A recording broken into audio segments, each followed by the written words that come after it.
dernier point des approches contemporaines. Et donc on avait traité Édouard P. Thompson et Pierre Bourdieu. On avait fini sur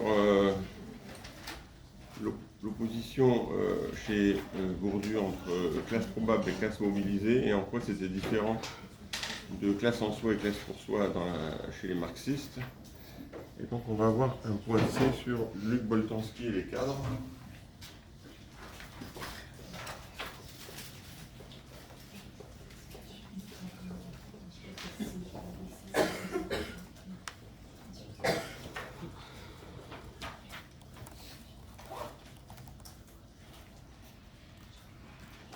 Alors on voit un livre de Luc Boltanski, les cadres, la formation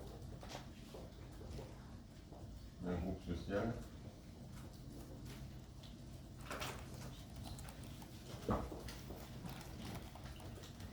De 1982. On reparlera de Luc Boltanski pour d'autres aspects de son travail.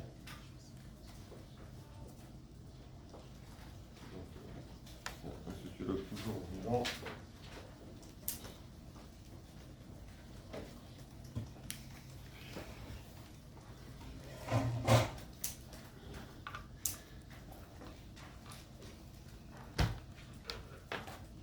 Donc, le livre de Luc Boltanski, les cadres, la formation d'un groupe social, paru en 82. Luc Boltanski travaille à l'époque avec Pierre Bourdieu, donc c'est pour ça que on envisage cet aspect de son travail. On verra dans la suite du cours un nouveau cadre théorique qu'il a contribué à créer avec Laurent Thévenot, ce qu'on appelle la sociologie pragmatique, qui là est plutôt en rupture avec la sociologie de Pierre Bourdieu, mais là dans ce cas, il travaille encore à l'époque avec Pierre Bourdieu. Et ça va nourrir empiriquement l'approche constructiviste des groupes sociaux et systématiser cette démarche, et sera un effet sur le travail de Pierre Bourdieu lui-même, puisque la distinction dont j'ai parlé entre classe probable et classe mobilisée, c'est un article de 1984 qui vient après les cadres.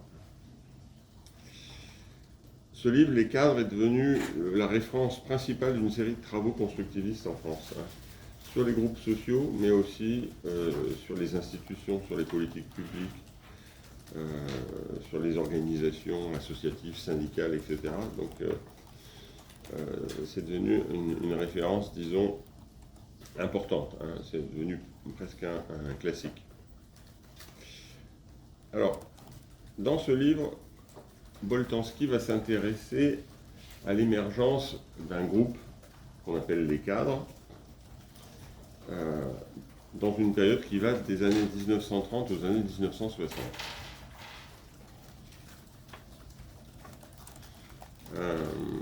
Donc on a un groupe, d'une certaine façon, on peut faire un travail systématique plus délimité, puisque c'est une période plus restreinte.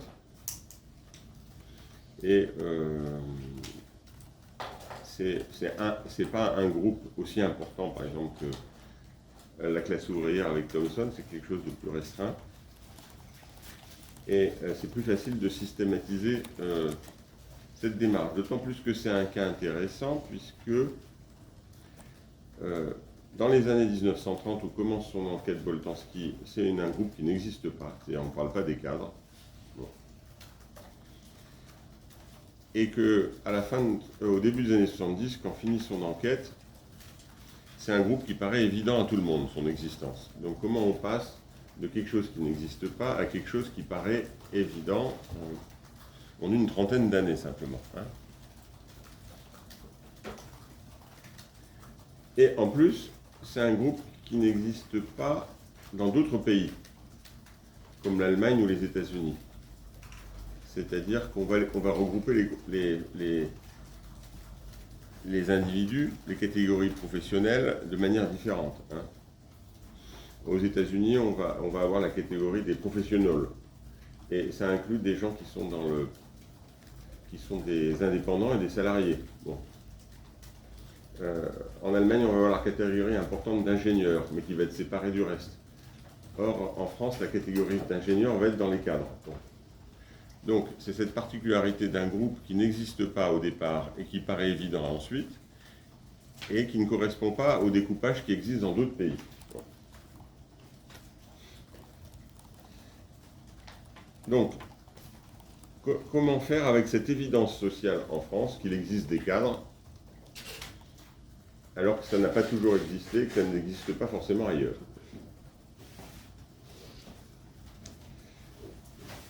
À partir de là, l'approche de Boltanski va s'écarter des visions classiques des groupes, du type comment on peut définir le groupe cadre, alors quelle est la définition qu'on peut donner, qui est cadre, combien y a-t-il de cadres, le nombre, où tracer la frontière des cadres. Bon. Donc il ne part pas de ces visions classiques qui parlent d'une définition, d'une délimitation a priori de l'objet, et puis après on va étudier le groupe. Parce que ces approches classiques partent en général de l'évidence de l'existence du groupe. Or, ce qu'il s'agit ici de faire, c'est de mener une enquête sur la genèse de cette évidence sociale, qu'il existe le groupe cadre. Et donc de ne pas partir de cette évidence, qu'on pourrait délimiter. Donc, on ne part pas de l'idée qu'il y aurait un groupe cadre comme une chose bien délimitée, délimitable, enracinée dans l'ordre de l'économie, de la technique. Mais cette évidence va être le point de départ d'une interrogation. Ce qui va dessiner une nouvelle posture méthodologique dans l'analyse des groupes sociaux. Voilà comment elle est explicitée.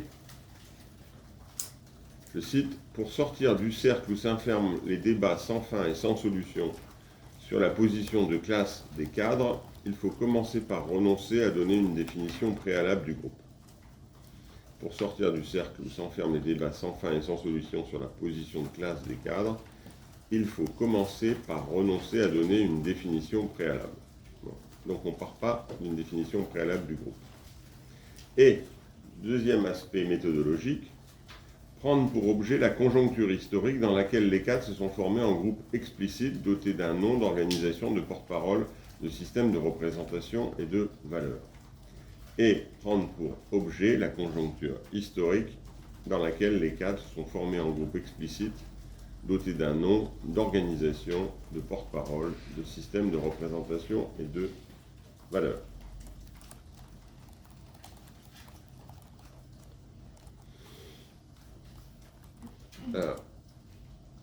Qui fait que peu à peu, ça s'inscrit dans l'évidence. L'évidence, ça va être, j'ai dit, dans les années 30, ça n'existe pas, mais à la fin des années 60, début des années 70, la notion de cadre est entrée, par exemple, dans les systèmes de conventions collectives pour les salaires.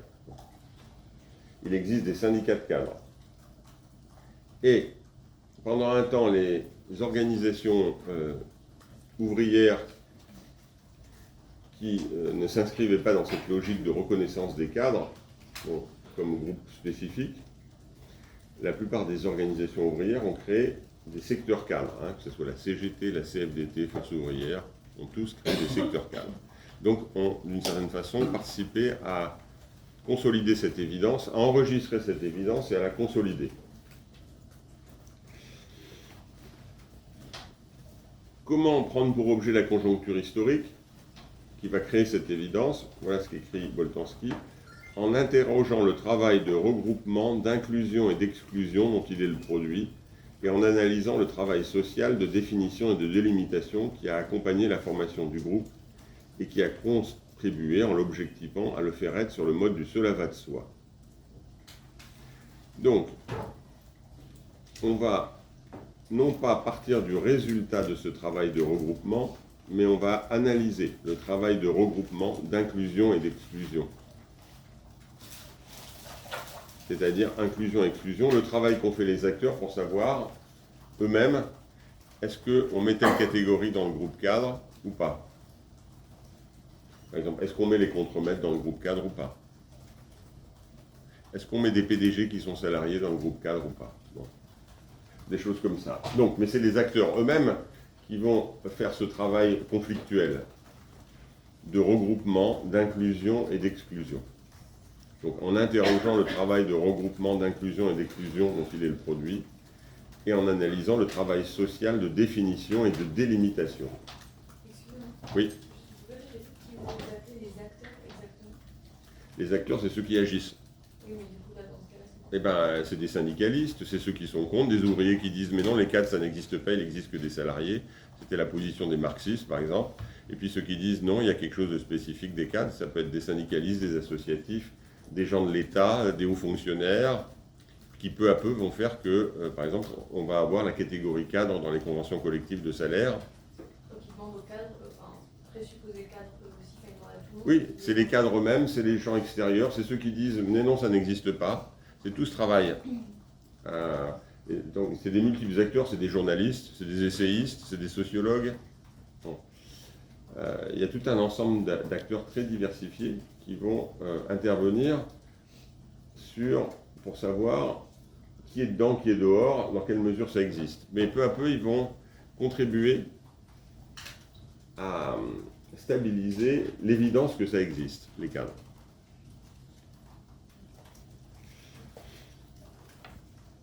Donc, ce qui est analysé, c'est le travail social de définition et de délimitation. On voit bien que, c'est pour ça que c'est une nouvelle posture méthodologique, que si on part de l'évidence des cadres, voilà, on sait qui sont les cadres, on a une définition, et après on va les compter. On va perdre le fait qu'il n'y a pas de cette évidence et que ça évolue. Bon. Que ça pourrait ne plus exister. À un moment donné, dans les nouvelles transformations du capitalisme, on s'est posé la question de savoir si la catégorie de cadre n'allait pas être remplacée par une catégorie large de managers, bon, qui pouvait inclure des gens à des niveaux très différents de la production. Donc, ce que nous permet de voir Boltanski, c'est qu'on n'a pas affaire à un groupe objectif, dont il s'agirait simplement après de donner une définition et de les compter, mais un groupe objectivé. Hein. On a déjà vu cette notion avec Zimmel aussi. Objectivé, de objectivation. C'est-à-dire que on le produit comme réalité objective. Hein. Ce n'est pas une donnée objective qu'on pourrait inscrire dans l'économie ou dans la technique. Parce que c'est pas complètement... ça ne va pas complètement de soi de savoir si on met certains PDG dans les cadres ou on ne les met pas, si on met les contremaîtres ou pas dans les cadres. Ce n'est pas la technique qui le dit, ça va être ce travail social qui va peu à peu constituer la catégorie et qui va constituer des gens très divers dans une même catégorie. C'est-à-dire qu'on va avoir ce qu'on va appeler des cadres autodidactes de petites et moyennes entreprises qui ont pu commencer ouvriers par exemple et qui ont des salaires très modestes et des ingénieurs sortis des grandes écoles avec des différences de mode de vie, de salaire, etc. très importants. Et pourtant, ce travail social va faire qu'on va considérer qu'il s'agit du même groupe, des cadres. Malgré toutes ces disparités de mode de vie, de revenus, hein, de fortune, etc.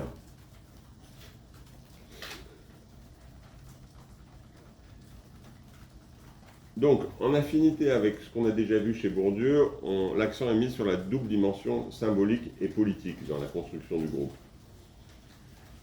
Symbolique, c'est l'idée d'un travail collectif et conflictuel de définition et de délimitation du groupe. Là, c'est bien un travail collectif et conflictuel. C'est-à-dire que tout le monde n'est pas d'accord. Hein.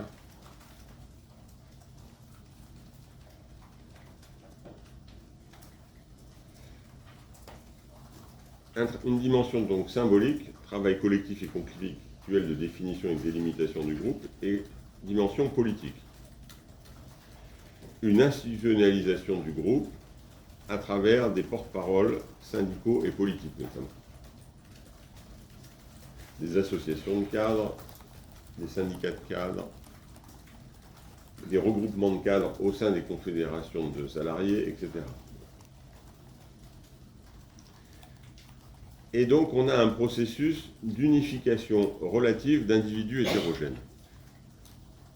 La construction d'un groupe, c'est ça, un mouvement d'unification relative d'individus hétérogènes sous tout un ensemble d'aspects.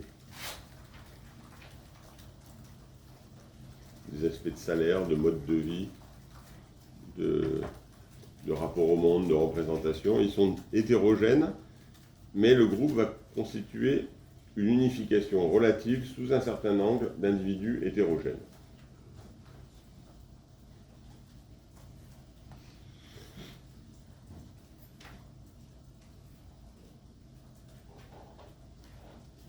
Et donc, si on dit unification relative, c'est qu'il y a toujours, disons, la construction d'un groupe, alors il y a des hétérogénéités différentes, a toujours à faire avec de l'hétérogénéité. Même quand on va prendre la catégorie classe ouvrière, je l'ai dit, à l'époque de Proudhon, classe ouvrière, c'est souvent au pluriel, et ça inclut les artisans. Et aujourd'hui, on n'inclurait plus les artisans en classe ouvrière, on mettrait profession indépendante. Et on avait mis dans classe ouvrière parce que c'était lié au contenu du métier, hein, avec des métiers manuels. Bon. Et puis même les travaux, par exemple, des années 80 du sociologue Michel Pialou sur les chaînes de montage automobile, notamment à Sochaux, qu'est-ce qu'elle montre? Elle montre que sur une même chaîne, il y a beaucoup d'hétérogénéité. Et pourtant, c'est le même type de travail parce qu'on a ce qu'on appelle des OS, les ouvriers spécialisés, c'est-à-dire qui ne sont pas spécialisés, justement, qui font toujours le même geste, hein, comme dans les temps modernes de Charlie Chaplin. Et pourtant, il y a de fortes disparités, de forts conflits, parce que s'il y en a un qui va un peu plus lentement, ça freine tout le monde. Il y a des tensions extrêmement fortes sur la conception au jour le jour. Et donc, ça suscite même des petites haines constantes. Et donc, ce n'est pas évident. Les individus sont toujours hétérogènes sous toute une série d'angles. Et la construction d'un groupe, c'est l'unification d'individus hétérogènes sous certains angles seulement. Hein. On les unifie sous certains angles. Et ce que permettent ces approches constructivistes, c'est de ne pas considérer, parce qu'on a l'évidence, par exemple, du groupe ouvrier ou du groupe cadre, que c'est quelque chose d'objectif ou de technique ou d'économique, le fait qu'on mette tous ces gens dans un même groupe. Bon. Ça pouvait aller très loin, par exemple, si on prend l'action de lutte armée des Brigades Rouges en Italie dans les années 1970, fin des années 1970-1980. Bon.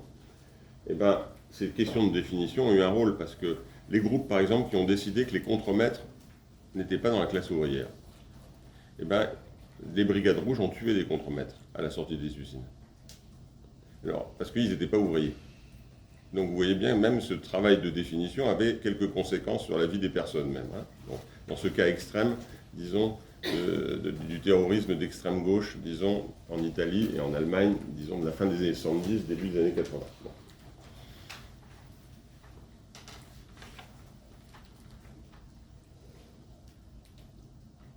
Donc, après ce cadrage, hein, en fait, on peut dire que c'est les trois principaux auteurs, et après, il y a beaucoup de travaux. Hein. Les trois principaux auteurs de ce courant constructiviste sur les groupes sociaux, Thomson, Bourdieu, Boltanski. On va passer à l'analyse de deux exemples. Sans doute, je terminerai peut-être pas forcément les deux exemples aujourd'hui. On va, dans un premier temps, ces deux exemples qui vont avoir des intersections. Le premier exemple, c'est l'extrême droitisation en France depuis le début des années 80. Le deuxième exemple, c'est le mouvement des Gilets jaunes.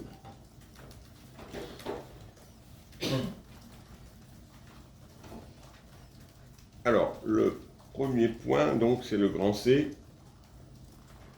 Un exemple d'approche constructiviste, clivage de la justice sociale et clivage national-racial dans la France des années 1980-2020. Clivage de la justice sociale et clivage national-racial, national-racial, dans la France des années 1980-2020. On va revenir en fait sur un exemple de ce que Pierre Bourdieu appelle les luttes de classements sociaux. On a vu qu'il y avait des luttes de classements sociaux entre les groupes dans une société. C'est-à-dire une concurrence, comme le dit Bourdieu, des visions et des divisions du monde social. Une concurrence des visions et des divisions du monde social. C'est-à-dire comment se représente le monde social et quelles sont les grandes divisions, les grands découpages de ce monde social. Par exemple, est-ce qu'il y a deux grands groupes, les capitalistes et les salariés dans une société? Est-ce qu'il y a trois groupes, à la manière de Valéry Giscard d'Estaing, un livre qu'il avait écrit, 2 Français sur 3, quelques riches, quelques pauvres et une immense classe moyenne? Est-ce que c'est ça, la société française? Donc, il y a des conflits sur la façon de se représenter la société et les clivages pertinents qui existent dans cette société. Ça participe donc de ce que Bourdieu appelle les luttes de classements sociaux. Et on va voir l'angle simplement d'une compétition entre deux représentations des clivages sociaux pertinents dans la société française, disons entre les années début des années 80 et, disons, aujourd'hui, donc 1980-2020. Ces deux représentations sont, je vais y revenir dessus, ce que j'ai appelé le clivage de la justice sociale et le clivage national-racial. Et on va retrouver dans cette compétition des notions qu'on a envisagées précédemment, donc des luttes symboliques autour de la définition et des représentations des groupes et des luttes politiques entre des porte-paroles, des représentants des institutions. Alors, pour ceux qui voudraient compléter, je vais donner des éléments simplement. Ça renvoie à la partie 5 d'un livre de 2014 qui est concentré complètement sur cette compétition, mais jusqu'à 2014. C'est un livre qui s'appelle « Les années 30 reviennent et la gauche est dans le brouillard », complété par le livre dont je reparlerai ensuite, « La grande confusion, comment l'extrême droite gagne la bataille des idées », qui est un livre de 2021.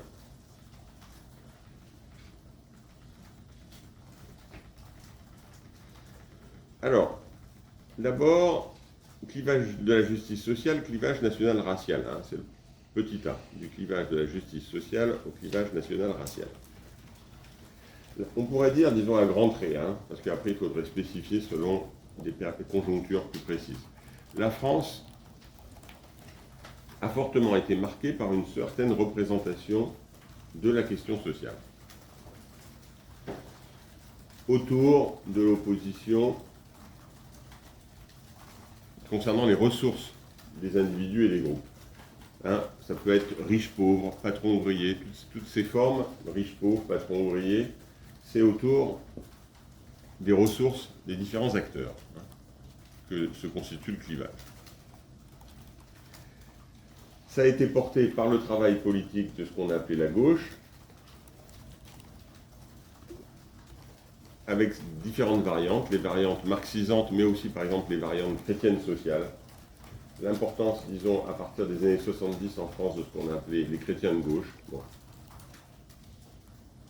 qui vont contribuer à faire, disons, par exemple le succès électoral dans les élections municipales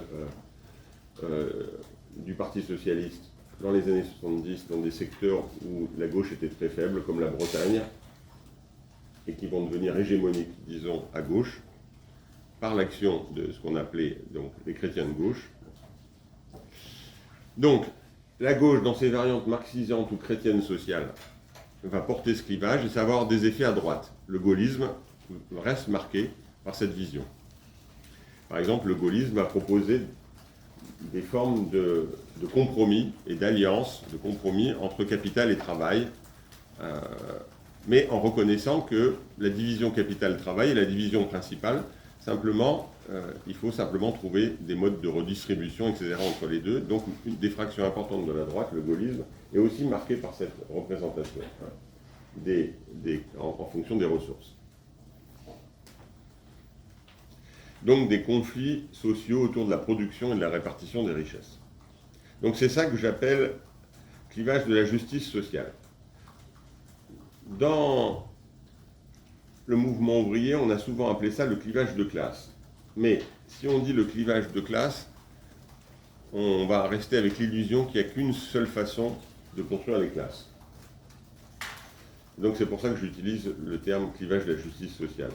Parce que justement, il y a différentes façons de construire les classes. Donc on hérite du travail de Bourdieu et de Boltanski. Donc le clivage de la justice sociale. Ce clivage de la justice sociale a subi un certain effritement à partir de la fin des années 1970 en France, pour des raisons diverses et qui sont hétérogènes. Il y a eu une forte diversification du salariat, avec de nouveaux groupes de salariés, et la part de la composante ouvrière va rester importante pendant longtemps, mais va, disons, régresser. Et aujourd'hui, par exemple, dans les catégories socio-professionnelles, la première catégorie populaire ne sont plus les ouvriers en nombre, ce sont les employés en France. C'est autour des années 1990 que les employés sont devenus plus nombreux que les ouvriers. Diversification du salariat, forme plus poussée d'individualisation.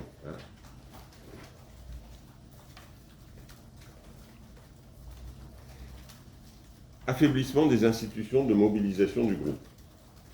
Les deux principales institutions de mobilisation du groupe à partir, disons, de l'après-deuxième guerre mondiale, c'est le Parti communiste français et la CGT au niveau syndical. Or, ces deux groupes vont s'affaiblir. Donc, il y a un certain effritement de ce clivage de la justice sociale pour des raisons diverses, qui ne sont pas forcément, disons, qui ne sont pas liées à la même logique. Diversification du salariat, individualisation, affaiblissement de ces institutions qui portaient, disons, le groupe et le clivage. Mais sur la base de cet affaiblissement de ce clivage de la justice sociale, dans les années 80, un autre clivage va peu à peu reprendre de la vigueur. Il a existé dans les années 30 notamment, il n'est pas complètement nouveau. C'est l'opposition français-étranger. C'est-à-dire que le bon clivage en France, ce serait celui qui séparerait les Français et les étrangers. J'utilise la notion de l'expression le clivage national-racial. Pourquoi ? Parce que dans la construction de ce clivage, il y a une ambiguïté entretenue entre le référent national et le référent ethnico-racial.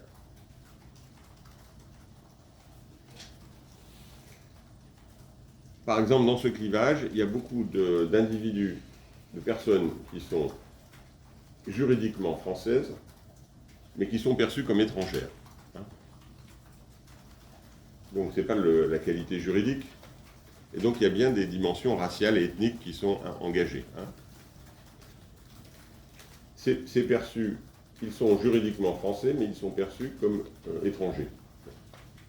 Donc c'est pour ça que j'utilise cette idée nationale-raciale, parce qu'il y a évidemment la dimension nationale, mais ce n'est pas simplement la nationale, puisque ce n'est pas simplement la nationalité qui compte pour qualifier étranger ou pas étranger.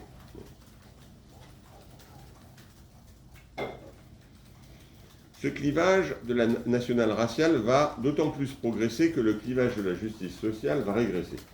Il y a un lien entre les deux, entre la régression du clivage de la justice sociale et la progression du clivage national-racial. Cet affaiblissement se fait surtout sur le mode d'une désaffection par l'abstention.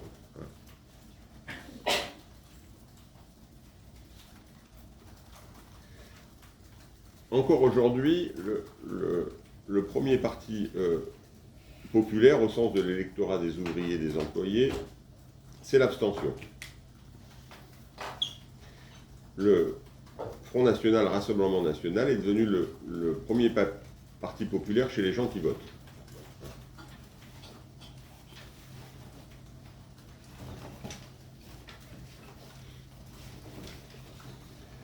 Par ailleurs, toute une série de données d'observation, alors d'enquêtes en ethnologie, en sociologie, en sciences politiques, ont mis en évidence que le travail symbolique et politique de généralisation porté par le Front National Rassemblement National, puisqu'entre-temps il a changé de nom,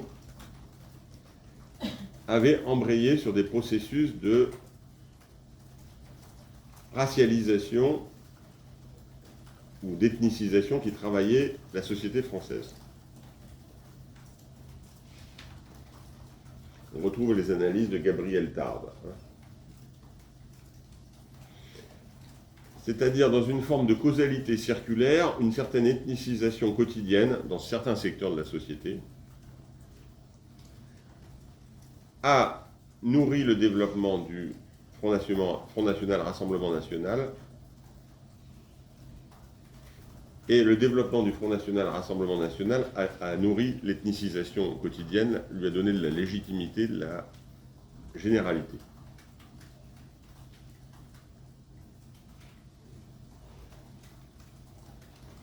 Par exemple, un élément symptomatique, c'est que le Front National, au départ, se développe dans des zones où il peut y avoir une forte immigration, beaucoup de personnes d'origine immigrée. Ce qui n'est plus le cas. Aujourd'hui, il régresse dans les zones où il y a le plus d'immigrés. Il se développe dans des zones, notamment rurales, où il y a peu d'immigration.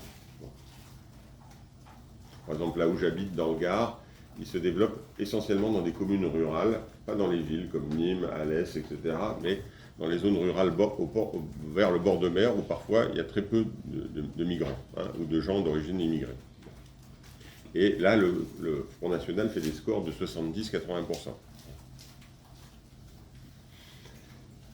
Ce n'était pas le cas avant. Au début, il va se développer, notamment à Marseille, etc., dans des secteurs où il y a une forte immigration. Donc il y a eu une transformation.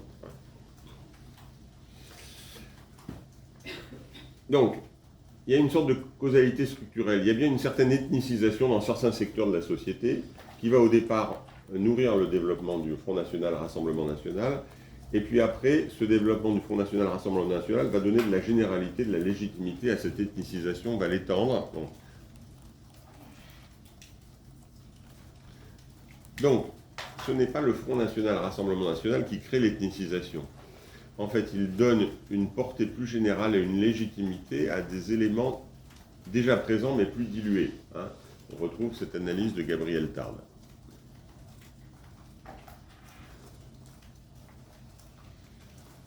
Quand il analyse la contribution des journalistes antisémites à la constitution de publics antisémites.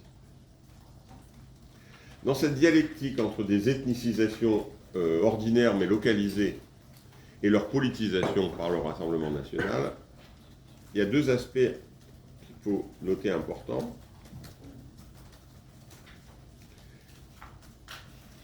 C'est l'efficacité politique potentielle d'un des mots d'ordre principaux depuis le début des années 80 du Front National, la préférence nationale, qui est devenue par la suite, avec Marine Le Pen, la priorité nationale. Bon. Oui. Vous entendez quoi par ethnicisation ? Ça veut dire que les individus sont principalement identifiés à partir de caractéristiques ethniques. Bon. Imaginaires ou effectives. Bon.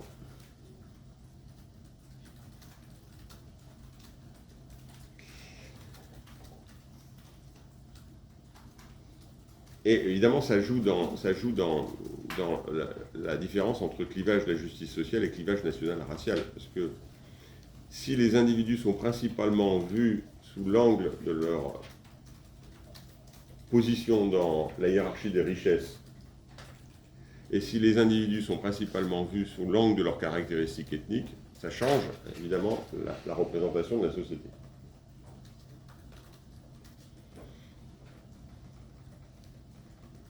Donc, la préférence nationale ou priorité nationale, sa force, c'est que ça associe une perspective globale de changement de l'ensemble des institutions de la société, c'est-à-dire ça touche l'emploi, le logement, la protection sociale, la famille.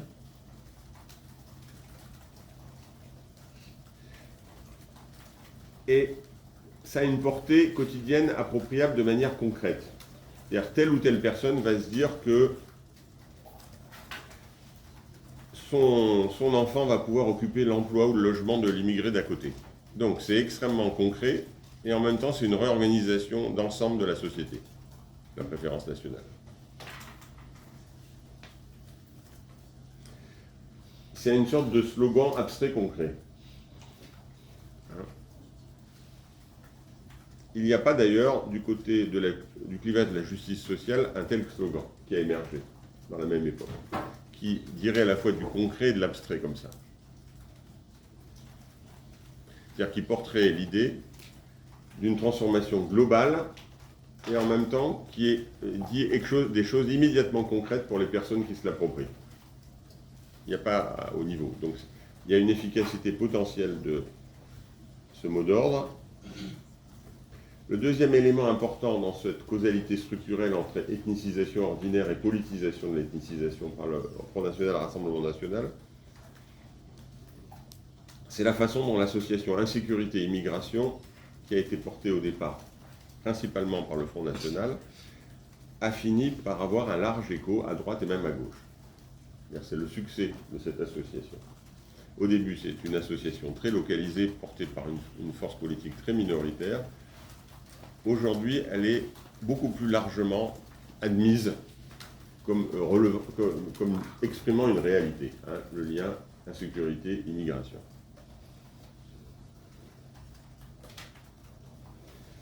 Et c'est devenu un des conducteurs principaux de généralisation des ethnisations quotidiennes.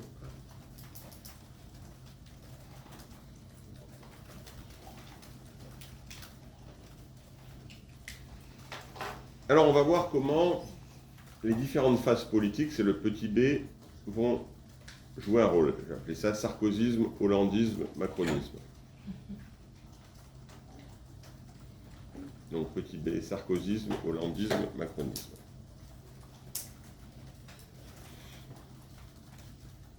On est dans la logique de Bourdieu et de Boltanski. Dans ce cadre, on ne peut pas dire que le clivage national-racial existe ou n'existe pas. Il existe plus ou moins. Comme le clivage de la justice sociale, on ne peut pas dire qu'il existe ou qu'il n'existe pas, il existe plus ou moins. Il a, on va dire, un degré d'objectivation plus ou moins grand.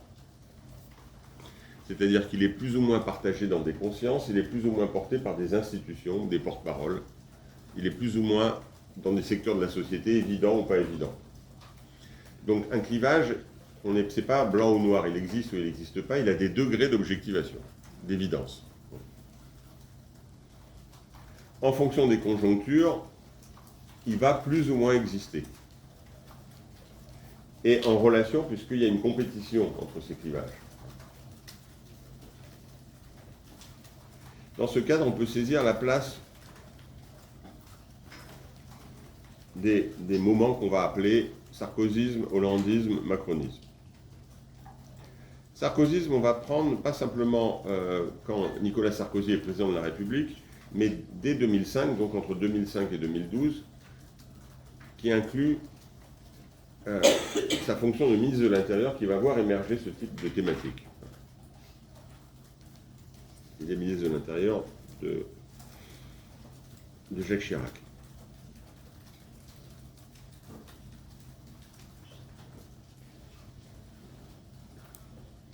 L'hypothèse qu'on peut faire, c'est que le sarkozysme a hérité de l'association immigration-insécurité. Il a hérité du fait que cette association a pris davantage d'évidence dans les espaces publics. Et il a fait de cet État un usage électorat plus soft que le Front National. C'est ce que j'appelle une ethnicisation subliminale. Une ethnicisation subliminale. Pourquoi ethnicisation subliminale? Puisqu'il hérite de l'état antérieur de la compétition entre clivage de la justice sociale et clivage national-racial. Il hérite de ça, et du fait de la pénétration de ce clivage, il n'a plus besoin de dire certaines choses. Elles vont de soi. Donc c'est pour ça que j'utilise le mot subliminal. Par exemple, il suffisait que Sarkozy dise les jeunes dans ses discours pour que tout le monde comprenne les jeunes issus de l'immigration, des quartiers défavorisés. Donc il ne disait jamais les jeunes issus de l'immigration dans ses discours. Il disait les jeunes, et du fait de l'état du clivage, c'était compris comme les jeunes issus de l'immigration. C'est pour ça que je parle de subliminal. Bon, il n'y avait plus besoin de dire certains mots puisqu'il y avait une série d'évidences qui s'étaient constituées.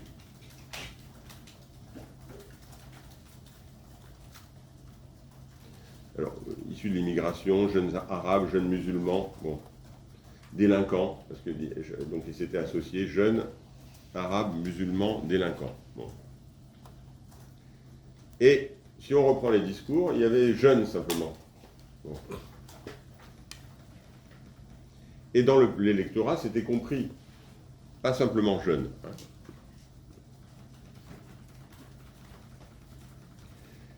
Il y a un élément puisé dans un livre qui vient appuyer cette hypothèse. C'est un livre de témoignage, enfin un témoignage littéraire.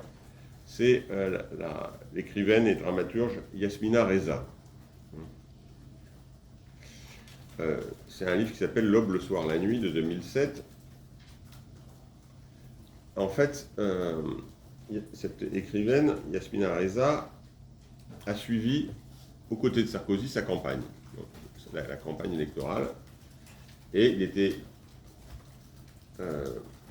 admis au départ qu'elle avait accès à la plupart des discussions, etc., et qu'elle en tirerait un document littéraire. Ce qu'elle a fait. Et alors là, c'est une intervention de Nicolas Sarkozy devant des partisans, quelques temps avant le premier tour de la présidentielle de 2007, où il est affronté à la candidature socialiste de Ségolène Royal. Et voilà ce qu'il dit devant ses partisans, que retraduit Yasmina Reza. Il dit « Si on n'avait pas l'identité nationale, on serait derrière Ségolène. Si je suis à 30%, c'est qu'on a les électeurs Le Pen. Si les électeurs Le Pen me quittent, on plonge. »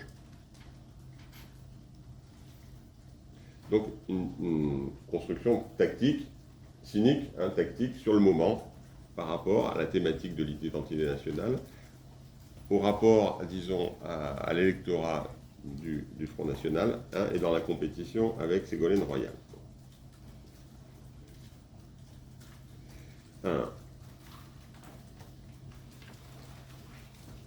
Donc, ça renforce cette hypothèse. Il n'est pas très important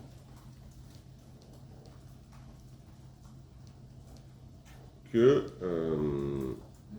Nicolas Sarkozy puisse être qualifié de raciste ou pas raciste. Il n'est peut-être pas du tout raciste. L'important, c'est qu'il voit une opportunité électorale là-dedans. Donc c'est une activité tactique. Ce faisant, il va avoir un effet dans un premier temps, puisqu'il va rafler presque la moitié de l'électorat du Front National en 2007.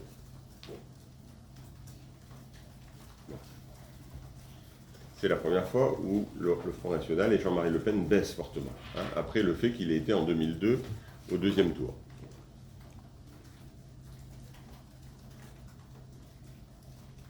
Ce faisant, dans un premier temps, ça réussit, puisqu'il bat de justesse Ségolène Royal. Mais, dans cette activité tactique, il a stabilisé un peu plus une série d'évidences de l'ethnicisation. Donc il en a fait encore plus l'idée de quelque chose de central dans la discussion publique, comme une évidence. Donc, à court terme, il a restreint le Front National, à l'époque c'était encore le Front National, à court terme. À moyen terme, il l'a renforcé, puisqu'il a renforcé ses thèmes. Il a légitimé ses thèmes.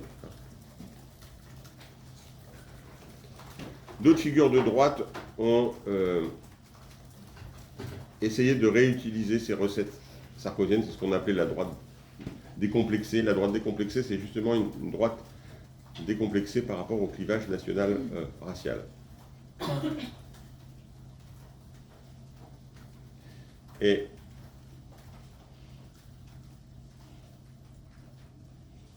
la candidature présidentielle d'Éric Zemmour a aussi bénéficié de cela.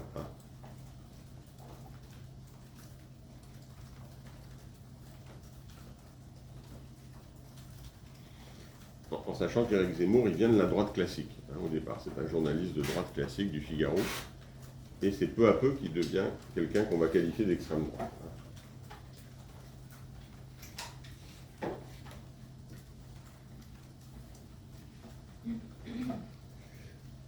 Donc, comme je l'ai dit, on peut faire l'hypothèse que dans l'après-sarkozysme, la légitimation que le sarkozysme a apportée au clivage national-racial a ensuite surtout profité à Marine Le Pen. D'autant plus que cette légitimation va s'accrocher au relookage, disons, du Front National, Rassemblement National, par Marine Le Pen par rapport à son père.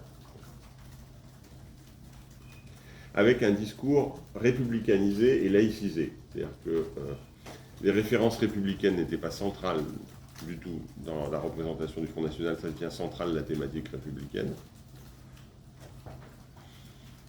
Le Front National n'était pas du tout défenseur de la laïcité et va devenir un défenseur de la laïcité.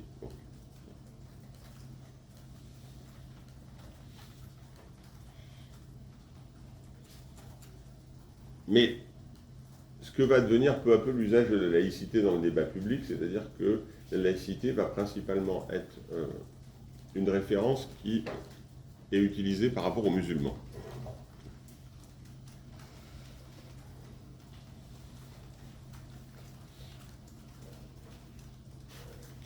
Donc on va avoir la conjonction entre la légitimité qu'a apporté le sarkozysme à un certain nombre de thèmes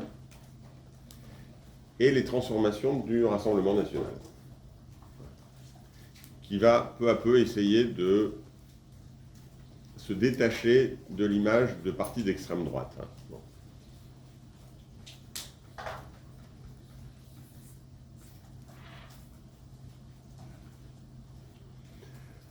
Enfin, ces thèmes qu'on va appeler nationaux-raciaux sont de plus en plus associés à des thèmes sociaux, et même critiques vis-à-vis de la mondialisation néolibérale du capitalisme. C'est-à-dire que la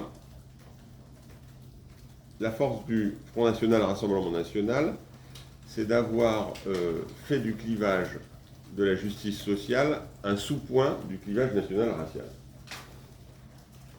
C'est-à-dire d'avoir de plus en plus intégré des questions sociales, de salaire, de services publics, d'emploi, etc. Mais comme un sous-point du clivage national-racial, au sens où c'est d'abord la résolution de la question nationale qui permettra de résoudre la question sociale. Donc on a une orientation qu'on va dire nationale-sociale du Rassemblement national.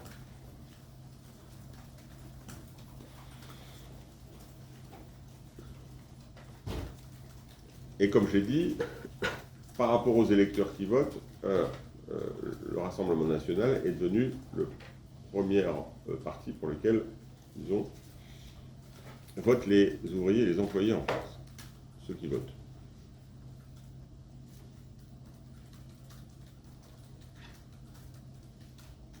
Les organisations de gauche, y compris les organisations critiques comme la France Insoumise, sont largement devenues des organisations à électorat de couche moyenne, profession intermédiaire, couche moyenne.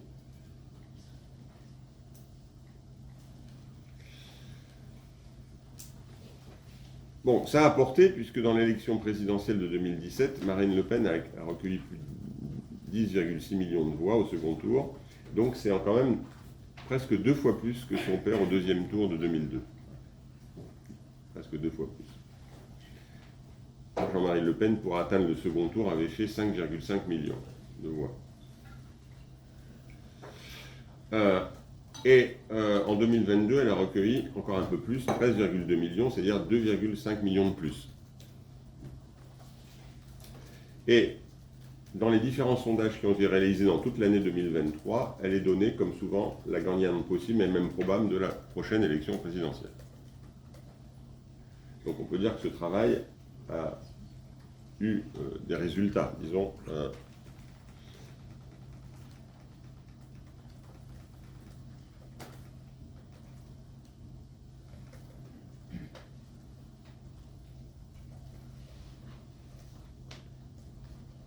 En lien avec cette situation, il y a toute une série de mots, de postures qui étaient habituellement associées à la gauche,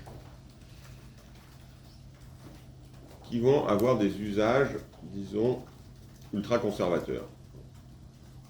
Au-delà d'ailleurs de l'extrême droite partisane.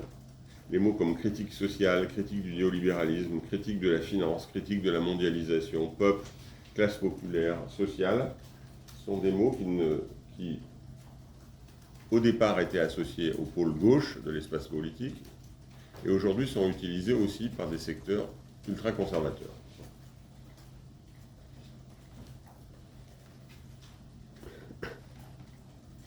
Et donc il y a aussi la progression du Front National Rassemblement National à voir avec le développement d'un terreau culturel ultra-conservateur, xénophobe, sexiste, homophobe, que dans un cadre toujours nationaliste que j'analyse, disons, dans la grande confusion avec deux pôles. Le pôle antisémite avec Alain Soral, qui a une certaine popularité sur Internet et les réseaux sociaux, et le pôle islamophobe et négrophobe avec Éric Zemmour, qui lui, disons, était davantage présent dans l'establishment médiatique. Bon, ce n'est pas exactement les mêmes publics. Il y a aussi la pénétration de la théorie conspirationniste du grand remplacement, de Renaud Camus. Renaud Camus étant quelqu'un qui vient de l'extrême gauche, puis qui a été longtemps au Parti socialiste et qui est aujourd'hui un des principaux théoriciens d'extrême droite en France. Et c'était, disons, dans les années 68, puis au Parti socialiste, c'était un des représentants, disons, de la cause homosexuelle.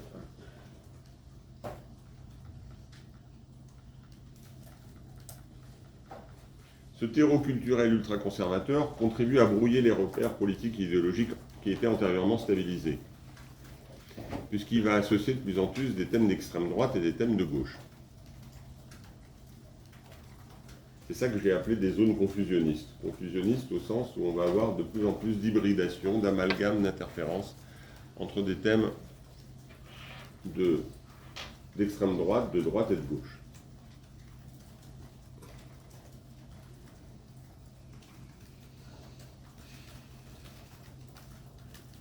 On commence par exemple à lire un texte sur Internet.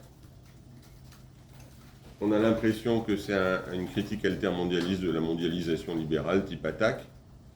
Et puis peu à peu, on voit surgir Soros, Rothschild, etc., les juifs. Et donc on s'aperçoit que c'est un texte antisémite, mais c'est un texte qui mêle attaque et l'antisémitisme. On va lire un autre texte où on va avoir défendre des valeurs, alors de bien commun, de cadre républicain, de laïcité, etc. Et puis peu à peu, on va voir que le problème principal du texte, c'est les musulmans. Bon. Et donc, on va avoir de plus en plus d'hybridation de ce type. Où au départ, on n'est pas sûr de reconnaître. On a l'impression que ça ressemble à des choses qui étaient de gauche. Et puis, si on va un peu plus loin, on s'aperçoit que c'est autre chose.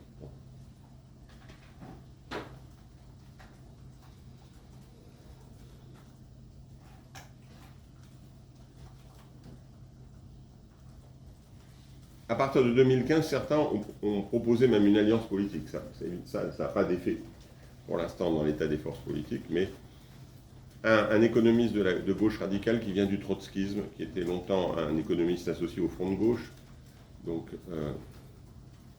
proche de Jean-Luc Mélenchon, Jacques Sapir, directeur d'études à l'école des études en sciences sociales. À partir de 2015, il a proposé une alliance entre Marine Le Pen et Jean-Luc Mélenchon, sur une base souverainiste.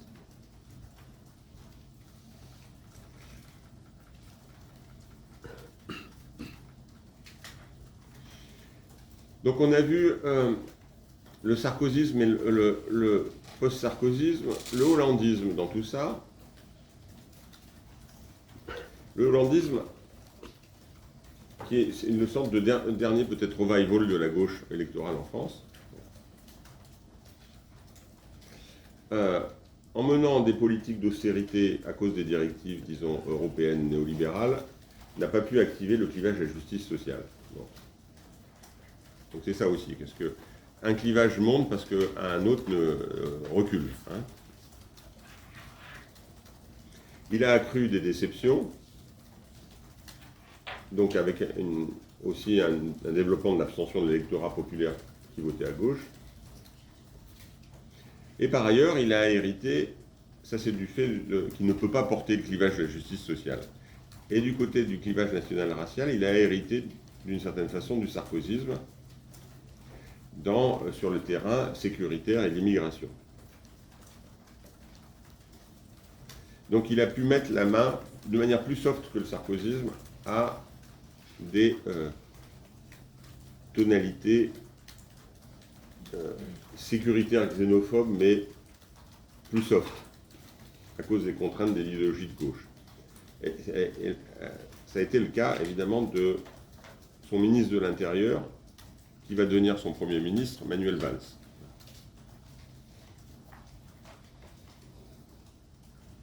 Qui a été sans doute le plus sarkozysé du hollandisme. Bon. Via différentes déclarations à la stigmatisation des Roms, qui étaient supposés non intégrables dans la société française, donc ils devaient retourner chez eux, et des prises de parti discriminatoires sur des pratiques musulmanes au nom de la laïcité. Par exemple, sans avoir proposé une loi là-dessus, il s'est dit, dès l'époque où il était ministre de l'Intérieur, partisan d'une interdiction du voile musulman dans les universités. Voilà. C'est une proposition qu'il a en commun avec Marine Le Pen, d'étendre l'interdiction du voile à l'université.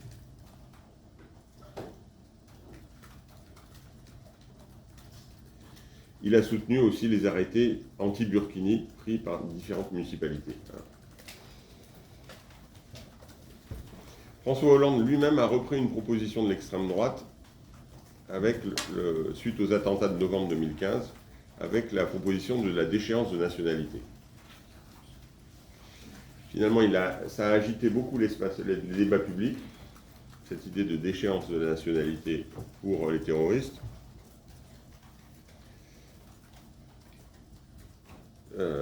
Et la réforme a finalement été avortée. Hein, mais en fait, elle a beaucoup occupé l'espace de la discussion publique. Donc elle a alimenté le clivage national-racial. La déchéance de nationalité, c'est quelqu'un qui est terroriste, on lui aurait enlevé la nationalité française, même s'il est français. Dans ce cas-là, il devenait apatride.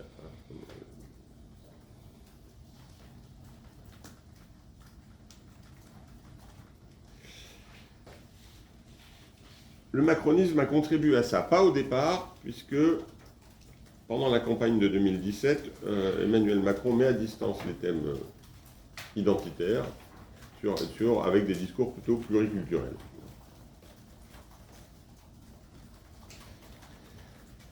C'est à partir de décembre 2018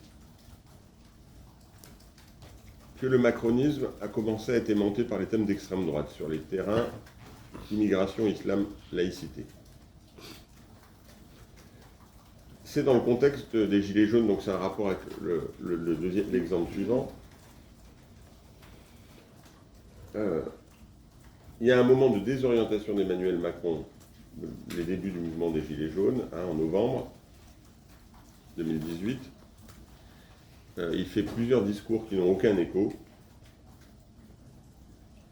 Et il arrive à rebondir à un moment donné, début décembre, avec une proposition d'organisation d'un grand débat national.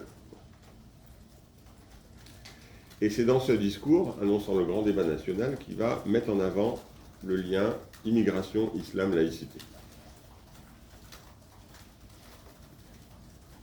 Donc il va y avoir un déplacement significatif de son discours. Là aussi, il n'est pas sûr qu'il ait des conceptions là-dessus claires. Hein, c'est comme Sarkozy. C'est qu'il est dans la difficulté avec le mouvement des Gilets jaunes. Il cherche tactiquement à se sortir de cette difficulté et il trouve ce truc qui est dans l'air, bien sûr, qui s'est stabilisé.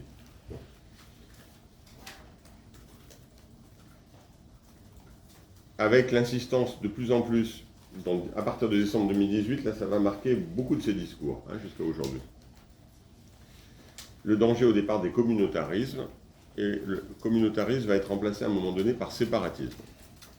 Et là, il y a des gens, notamment des musulmans, donc, qui veulent se séparer de la communauté nationale. Ça va même aboutir à une loi, la loi dite loi sur le séparatisme du 24 août 2021.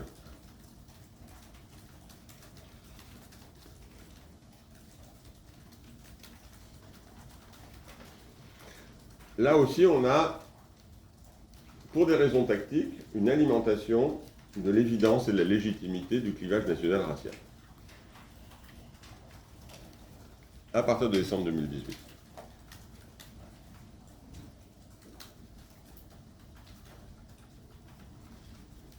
On le voit en ce moment avec tous les débats autour de la loi sur l'immigration.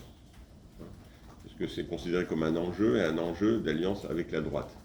La droite elle-même est en compétition avec l'extrême droite sur ces questions, donc tout le monde est en compétition, disons, sur ces questions.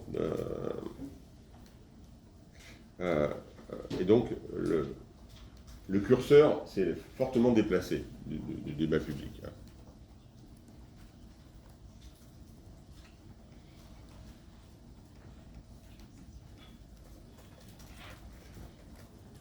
Donc, tous ces éléments d'analyse pointent donc dans le champ politique et dans l'espace idéologique en France, à droite et même à gauche, une tendance à l'aimantation par des thèmes ultra-conservateurs du débat public. Portés notamment par l'extrême droite, et qui fragilise un peu plus le clivage de la justice sociale par rapport au clivage national racial.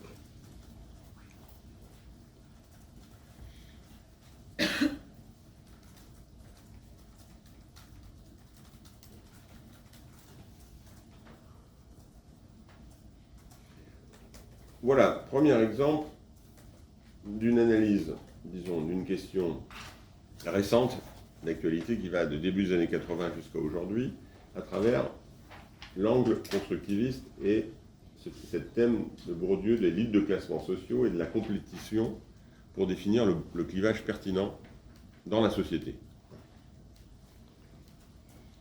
Et donc, on a vu la question de l'extrême droitisation, de la progression de l'extrême droite en France sous l'angle, disons, de cette compétition entre clivage de la justice sociale et clivage national racial. Le deuxième exemple, ça concernera les Gilets jaunes. Donc, alors, c'est le grand D, et j'ai appelé ça les Gilets jaunes, un mouvement composite en contexte confusionniste. Les Gilets jaunes, un mouvement composite en contexte confusionniste. Je vais donner quelques repères analytiques où on va avoir des intersections avec ce que j'ai dit précédemment, c'est-à-dire sur la compétition entre clivage de la justice sociale et clivage national-racial. Et ce que je vais dire sur les Gilets jaunes, c'est développé, disons, dans un chapitre du livre La Grande Confusion, c'est le chapitre 6, qui est entièrement consacré aux Gilets jaunes.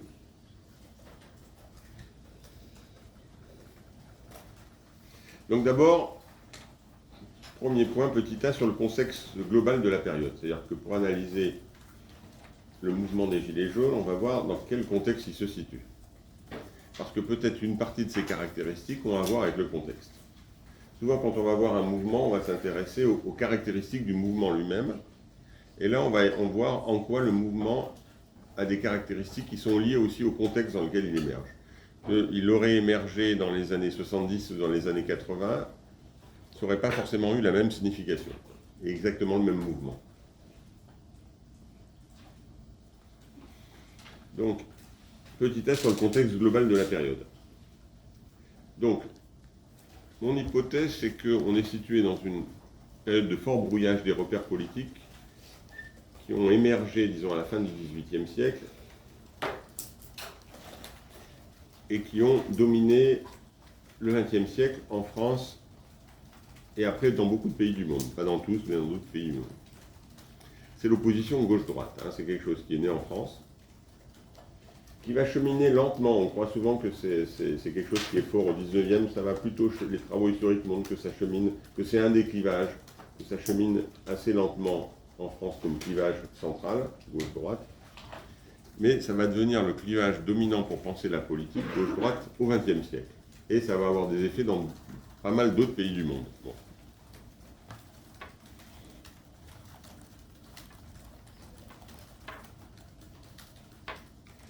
Donc, on a un brouillage des repères qui sont liés à ce clivage gauche-droite et un recul de ce clivage gauche-droite, disons en ce début du XXIe siècle. Dans ce contexte, on observe donc ce que j'ai appelé un développement du confusionnisme, c'est-à-dire le développement d'interférences entre des postures et des thèmes d'extrême droite, de gauche modérée et de gauche radicale. Et je prends bien les différentes catégories, extrême droite, droite, gauche modérée, gauche radicale, parce que ce n'est pas du tout le schéma qu'aiment bien les journalistes de les extrêmes se rejoignent, puisque c'est quelque chose de transversal à l'ensemble des forces politiques. Ce n'est pas un problème d'extrême. Il y a beaucoup de modérés qui sont impliqués dans cette transformation. Oui. Mais vous dites qu'il y a un recul du clivage gauche-droite au profit du clivage national-racial. Mais justement, ce clivage national-racial, il s'exprime. Comment ? Ce clivage national-racial qui est oui. renforcé, il s'exprime dans un accroissement et une affirmation du clivage gauche-droite, non ? Non, parce qu'une partie de la gauche y participe. Et donc, dans le recul du clivage gauche-droite, ce qui est en crise, c'est plus gauche que droite. Mais il y a un bout du clivage qui est en train de disparaître et qui participe, comme j'ai dit avec le hollandisme, en partie le macronisme, puisque le macronisme est issu du Parti socialiste. Donc c'est quand même quelque chose qui vient de la gauche, le macronisme. Oui, mais est-ce que c'est pas quand même renforcé parce que même au sein de la gauche, il y a un clivage gauche-droite qui s'installe, dans le sens où il y a une frange de la gauche qui dit que... Oui, mais dans ce cas-là, c'est plus le clivage gauche-droite qui domine. Parce qu'il y a des gens encore qui sont identifiés comme de gauche et qui portent ce clivage. Alors on peut dire qu'ils ne sont pas vraiment de gauche, mais dans la représentation, ils sont de gauche. On peut toujours dire que Manuel Valls n'est pas de gauche, que Michel Onfray n'est pas de gauche, que Jacques Sapir n'est pas de gauche, etc. Bon. Mais alors, est-ce qu'on va dire que Frédéric Lordon n'est pas de gauche parce que c'est un nationaliste? Et donc, il participe au clivage national-racial aussi. Alors, si on commence à dire... Et Jean-Luc Mélenchon, son nationalisme, ou toute sa période où il a alimenté les discours anti-musulmans. C'est la plus grande partie de sa carrière, jusqu'à 2015, où il combattait le foulard islamique, le voile, le burkini, etc. Bon, il tenait à peu près les mêmes discours qu'Éric Ciotti, Mélenchon jusqu'à 2015. Bon. Donc tous ces gens, si on dit Lordon, Mélenchon, Valls, Hollande, etc. ne sont pas de gauche, qu'est-ce qui reste de gauche? Vous voyez bien le problème, la décomposition. C'est ça le problème du confusionnisme. C'est qu'il y a un brouillage de plus en plus grand qui fait qu'il y a de plus en plus d'interférences entre des choses qui étaient jusqu'à présent opposées. Les interférences ne se font pas sur tous les mêmes thèmes. C'est-à-dire que des fois ça va être sur nation, des fois ça va être sur immigration, des fois ça va être sur islam, des fois ça va être antisémitisme. Ce n'est pas forcément les mêmes. Oui. Juste sur le nationalisme de Frédéric Lordon. C'est dans son livre Imperium de théorie politique, où il dit que l'élément central, c'est l'appartenance nationale, et que l'État-nation est le cœur de la politique jusqu'à une période indéterminée. Donc il y a toute une théorie de l'appartenance nationale qui ressemble beaucoup à la théorie de l'enracinement de l'extrême droite de type Maurice Barrès, par exemple. Il faut aller voir Imperium, c'est son livre de théorie politique spinoziste de 2015. Bon. Mais pourtant, sur l'idée que le cadre national est un peu le cadre d'expression privilégié de la démocratie. Pas seulement ça, c'est l'idée que les individus se définissent principalement par leur appartenance nationale, et que c'est ça qui fait l'identité des personnes. Et que c'est une appartenance, c'est pas simplement un aspect où je suis français sous un certain angle, c'est ça qui me définit principalement. Et ça, par contre, c'est très fort dans le clivage national-racial. C'est-à-dire que les gens se définissent principalement leur identité dans le rapport à la nation. alors que je peux définir mon identité par différentes choses, par mon genre, par mon orientation sexuelle, par des goûts culturels, etc. Donc l'idée que principalement je me définis parce que je suis enraciné dans une nation, ça c'est quelque chose qui alimente fortement le clivage national-racial. Oui. Et on peut faire monter le confusionnisme plus loin, au PCF de Marchais qui a des positions anti-immigrées. Alors, oui, mais il y a des formes pionnières. C'est-à-dire que dans les années 80, fin des années 70, des années 80, il va y avoir une courte période, disons, du Parti communiste français qui va avoir une orientation anti-immigrée. Bon. Voilà. En envoyant des bulldozers sur des foyers de travailleurs immigrés, etc. Bon. Et avec l'idée produisons français, etc., etc. Donc c'est une période de marché particulière, un moment de difficulté. Alors, ça n'a pas eu un écho énorme, c'est-à-dire qu'à l'époque, ça n'a pas transformé. C'est simplement un moment qui a commencé à faire émerger. Et aujourd'hui, d'ailleurs, les confusionnistes font souvent référence, même par exemple Alain Soral, va considérer que c'était une grande époque, la période marché, parce qu'au moins il avait vu des choses importantes. J'ai entendu sur France Inter Natacha Polony dire que Georges Marchais était un visionnaire, bon, à cause de cette période. Bon. Natacha Polony, c'est une modérée. Hein. Je vous dis bien, on n'est pas dans les plus ou moins extrêmes ou radicaux. Hein. Natacha Polony, elle est au cœur du système médiatique, elle dirige Marianne. Elle avait une émission sur BFM TV, maintenant elle est sur la 5, et elle est sur France Inter. Bon, on est au cœur, hein, on n'est pas dans les extrêmes. Le confusionnisme ne se fait pas sur tous les angles en même temps. Hein. Je veux dire, il y a l'idée que les gens se définissent principalement par le rapport à la nation, c'est un angle. Bon. Le problème du rapport aux musulmans, ça peut être un autre angle, ils sont associés ou pas associés. Bon. Le rapport à l'antisémitisme, ça peut être associé ou pas associé. Bon. Donc, ces interférences ne sont pas cohérentes, ne sont pas coordonnées, ce n'est pas un complot.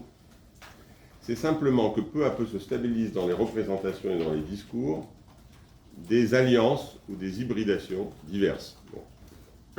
qui, disons, réémergent à partir de ce brouillard. Bon.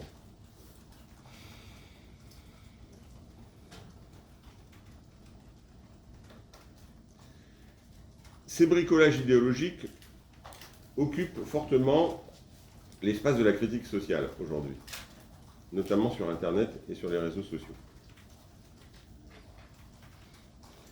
C'est-à-dire que cette critique ultra-conservatrice, peu à peu, est devenue plus ou moins, en tout cas dans des secteurs, je dis Internet et les réseaux sociaux, leader dans la critique, par rapport à la critique, disons, sociale structurelle de gauche, c'est-à-dire celle qui met en cause des rapports de domination entre les personnes. Elle est très différente parce que son carburant principal, c'est des formes plus ou moins soft de conspirationnisme. C'est-à-dire que le problème principal de nos malheurs vient qu'il y ait des gens qui manipulent dans l'ombre les choses. Ce n'est pas lié à des structures impersonnelles de rapports de domination.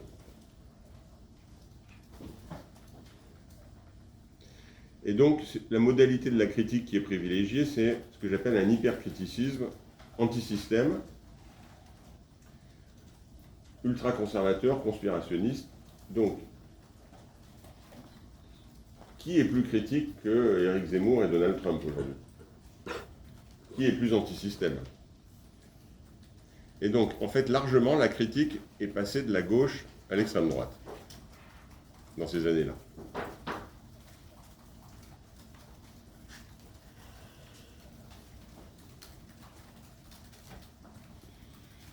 Donc ça, c'est le contexte.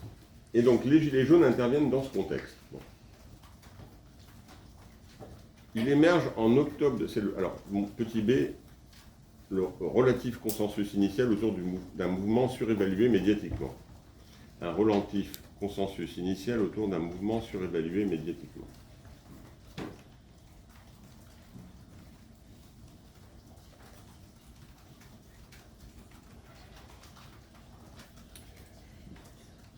Donc, le mouvement de contestation des Gilets jaunes émerge en octobre 2018, en France, autour de la hausse des prix de l'essence. C'est encore principalement au départ sur l'augmentation des taxes sur les produits pétroliers et qui conduit à l'augmentation du prix de l'essence.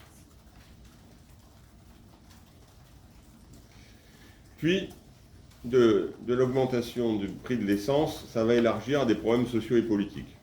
Une première journée nationale de mobilisation intervient le 17 novembre 2018.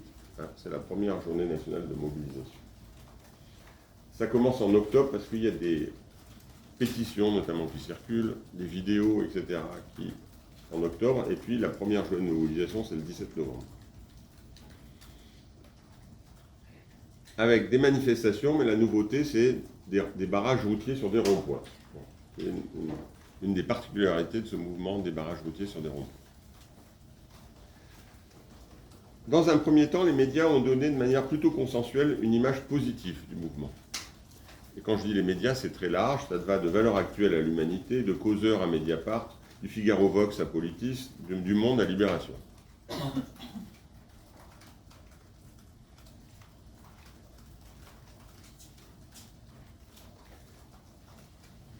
Les médias en donnent une image, dans un premier temps, plutôt positive. C'est un mouvement de protestation qui a une large popularité. Dans les premiers temps, dans les sondages, il y a 70% des Français qui sont favorables aux Gilets jaunes.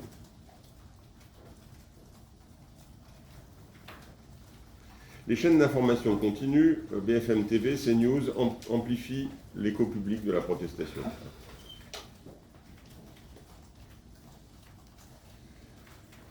Les milieux politiques et militants vont être plutôt favorables en dehors de la majorité présidentielle. Mais en dehors de la majorité présidentielle. Mais ceux qui soutiennent au départ, ça va du Rassemblement national au NPA, aux organisations libertaires, Debout la France, les Républicains, le Parti socialiste, la France insoumise. Tous ces groupes ont soutenu le mouvement au départ. Les plus précoces ont été le Rassemblement national et la France insoumise, qui sont les deux groupes qui soutiennent le mouvement avant la manifestation du 17 novembre. Et les autres suivent après.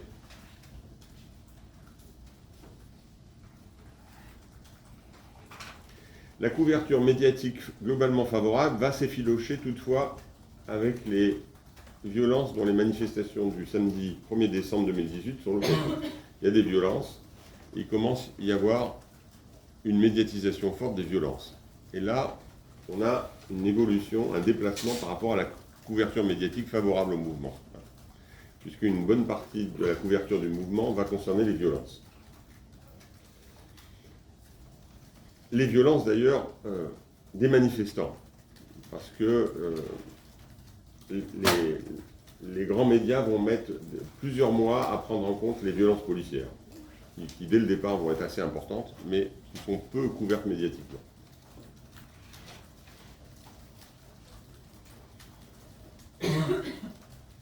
Toutefois, la grande majorité des médias continue à distinguer gilets jaunes et casseurs, la différence. Et on continue pendant au moins un an à inviter des représentants de gilets jaunes sur les plateaux de télévision.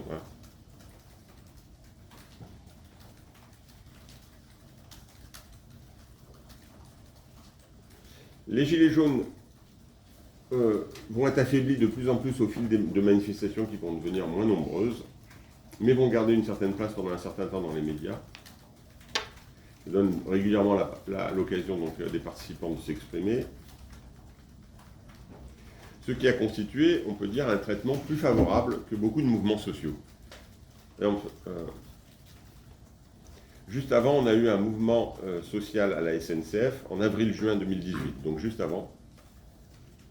C'était contre la réforme de la SNCF et contre la fin progressive du statut cheminot. Et ce mouvement a eu une couverture médiatique plutôt défavorable, comme étant un mouvement corporatiste, donc négatif. Et Donc si on compare le traitement du mouvement cheminot quelques mois avant au traitement des Gilets jaunes, c'est le jour et la nuit. Bon. Très défavorable pour les Gilets jaunes, dans un premier temps plutôt favorable, et ça reste quand même globalement favorable. Au niveau partisan, les groupes, les organisations politiques soutiennent, ça ne veut pas dire qu'ils participent aux manifestations, ils soutiennent de l'extérieur souvent. Au niveau partisan, il y a quand même les Républicains reculent le 11 décembre 2018. Et Laurent Wauquiez donne le signal d'arrêt du soutien des Républicains au mouvement, à cause des violences. Hein. Il dit on ne peut pas construire sur le chaos. Mais au départ, il a soutenu et donc il l'a nié après, puis on a retrouvé les photos. Il s'est même fait photographier en gilet jaune à plusieurs reprises.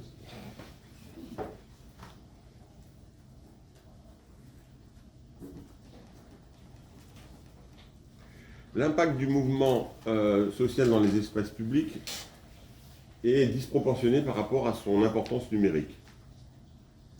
Le plus haut niveau de mobilisation est atteint lors des premières manifestations.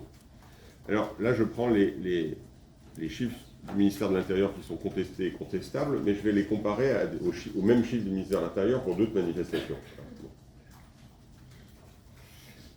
En fait, la première manifestation, 17 novembre 2018, 287 700 personnes. C'est la première manifestation. Deuxième manifestation, 24 novembre, 166 000. Troisième manifestation, 1er décembre, 136 000. 126 000 le 8 décembre. 38 600 le 15 décembre. Donc, on a une décroissance des chiffres. Il y a le politiste Vincent Tiberge dans une tribune sur le site de Libération du 5 décembre 2018, qui est une tribune intitulée « Une ampleur vraiment inédite », point d'interrogation. Il rappelle que la journée d'action des fonctionnaires du 22 mars 2018, appelée par 7 syndicats, donc on n'était pas loin, on est en 2018 aussi, CGT, FO, FSU, CFTC Solidaire, etc. Cette journée d'action a mobilisé 323 000 personnes, selon les chiffres du ministère de l'Intérieur. Donc plus que le plus fort des Gilets jaunes, 287 700. Et pourtant, ça n'a pas été présenté du tout comme un succès. Alors que les Gilets jaunes ont été présentés comme quelque chose d'un succès, un très grand mouvement. Donc il y a une disproportion entre le traitement médiatique et l'importance numérique du mouvement.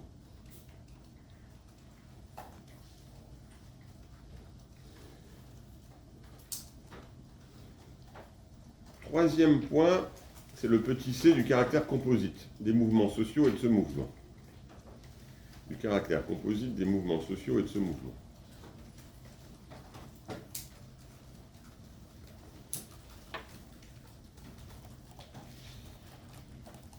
Ce mouvement est apparu particulièrement composite. Alors, si on prend des informations fournies par les médias, les sondages, et de manière mieux contrôlée par toute une série d'enquêtes de sciences sociales.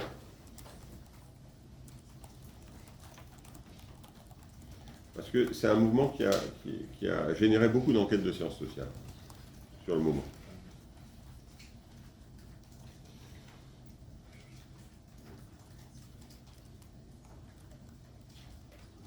Dans ces enquêtes de sciences sociales, en fonction des modes de collecte des données, on a des différences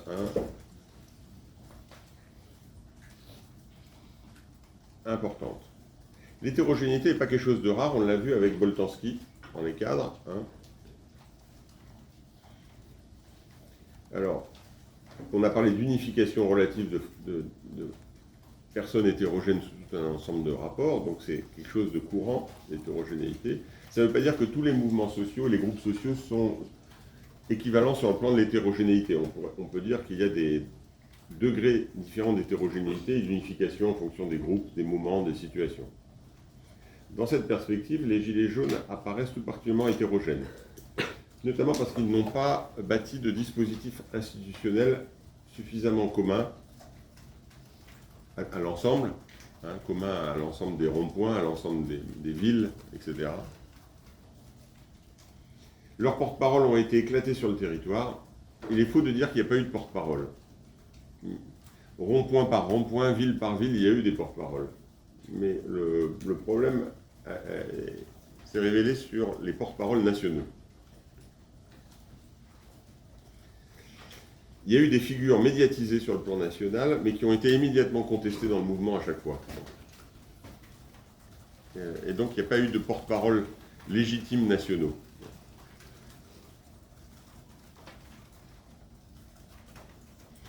Il y a eu des tensions entre les lectures de gauche radicale et des lectures d'extrême droite du mouvement, puisque les principales organisations politiques, syndicales et associatives de la gauche radicale ont soutenu les Gilets jaunes, le Rassemblement national a soutenu les Gilets jaunes, et les intellectuels d'extrême droite, Alain Soral, Dieudonné, Éric Zemmour, Renaud Camus, ont soutenu les Gilets jaunes.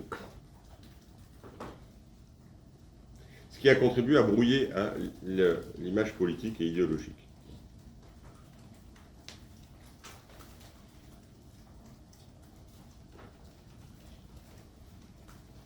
On a des images, par exemple, c'est dans le journal Sud-Ouest, de Dieudonné, dans le Sud-Ouest, accueilli en gilet jaune sur des ronds-points.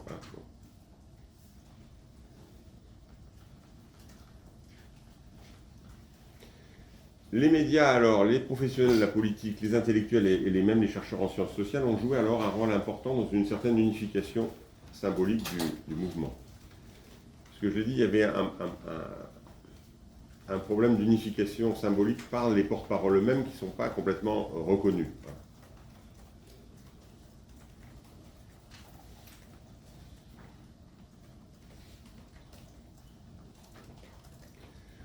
Comment? Parce que fréquemment, les journalistes, les dirigeants politiques, les commentateurs vont parler du mouvement comme s'il y avait bien un mouvement. Un mouvement au sens un mouvement unifié, avec une consistance, une homogénéité, une certaine homogénéité. Ne serait-ce parce qu'ils utilisaient le mot commun les gilets jaunes. Et donc, ça supposait qu'il y avait un mouvement unifié, quelque chose comme ayant une cohérence. Et donc,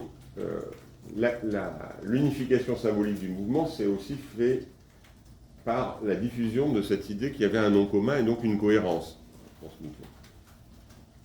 Or, quand on voit les enquêtes, en fonction des ronds-points, même sur une même ville, en fonction des manifestations, des groupes Facebook, parce que les groupes Facebook ont joué un grand rôle, des villes, des régions, des périodes, même des périodes, c'est-à-dire 6 mois après, ce n'était pas exactement les mêmes, ce n'est pas exactement les mêmes personnes qui s'exprimaient pour les mêmes motivations.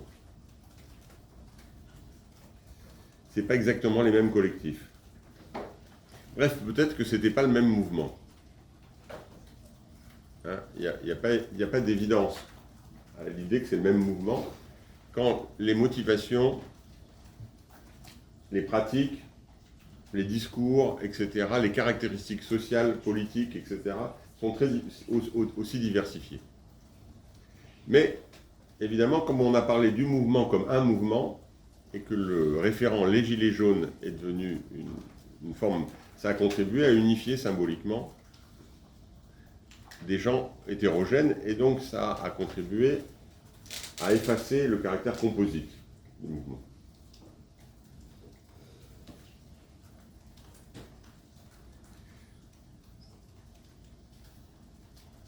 Petite idée sur quelques caractéristiques globales du mouvement.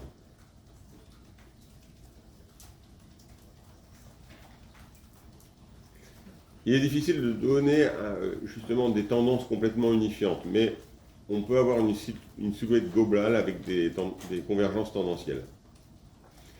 On a eu des formes d'auto-organisation de personnes très méfiantes à l'égard des institutions et des représentants stabilisés, politiques, associatifs, syndicaux. D'ailleurs, pendant très longtemps, l'hostilité a été aussi forte vis-à-vis des partis politiques que des syndicats.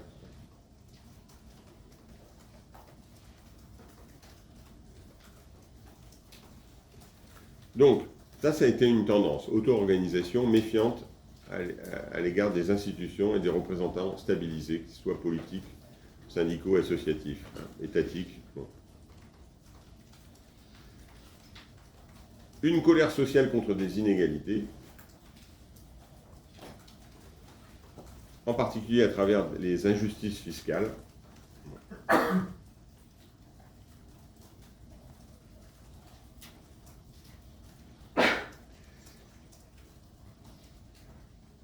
La critique des représentants a convergé vers une revendication qui était commune, là, à peu près à l'ensemble, qui était la revendication du RIC, référendum d'initiative citoyenne. Et en fait, il y a deux propositions qui ont quasiment fait consensus, le RIC et le rétablissement de l'impôt sur les grandes fortunes. Sur le plan inégalité, c'est le rétablissement de l'impôt sur les grandes fortunes. Sur le plan, disons, démocratie, institutions, etc., c'est le référendum d'initiative citoyenne.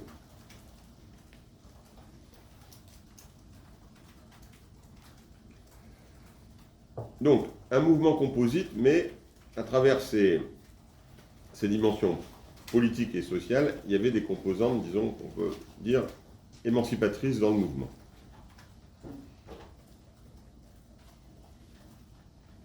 Mais on va voir qu'il va y avoir aussi des composantes plus ultra-conservatrices ou confusionnistes aussi qui vont être présentes dans le mouvement.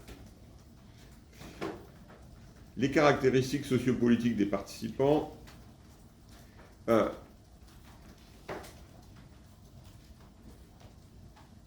configuration sociopolitique n'est pas la même partout. Ce n'est pas la même chose dans le secteur rural et urbain, en fonction des régions, voire des ronds-points.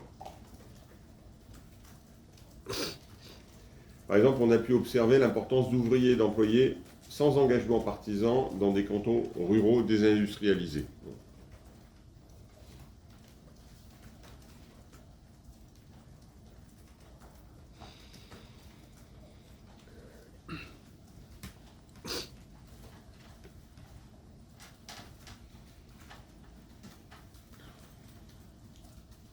On a pu noter la présence d'auto-entrepreneurs, beaucoup au départ, voire de patrons et de petits patrons dans les premiers ronds-points.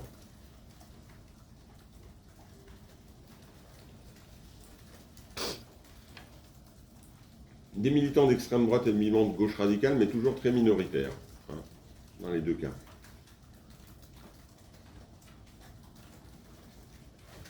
D'après les enquêtes qu'on a, les ronds-points étaient plus populaires, les manifestations étaient plus à droite ou à l'extrême droite, les manifestations étaient plus à gauche et couche moyenne. Les manifestations du samedi.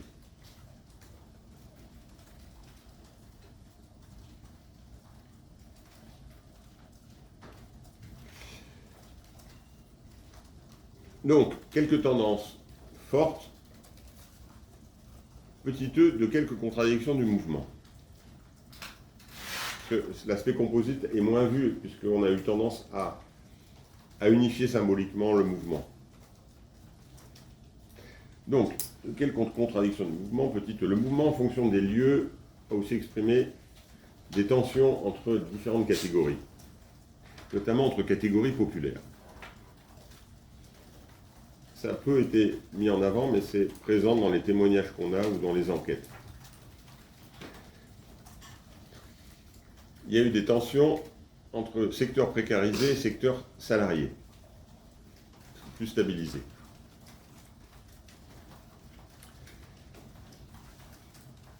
Les secteurs salariés stabilisés ont été les plus importants dans le mouvement et ont été critiques vis-à-vis des secteurs précarisés. C'est toute la thématique de l'hostilité aux cas sociaux.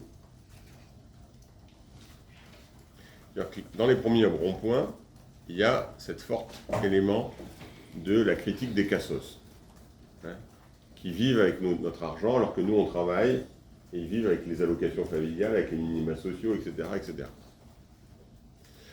Donc contrairement à ce qu'on a vu, qu'on a souvent entendu dire, dans les secteurs populaires qui ont participé aux Gilets jaunes, ce ne sont pas les secteurs les plus précarisés, les plus pauvres. Au contraire, souvent, il y a eu une hostilité à l'égard des secteurs les plus précarisés, des plus pauvres dans les Gilets jaunes.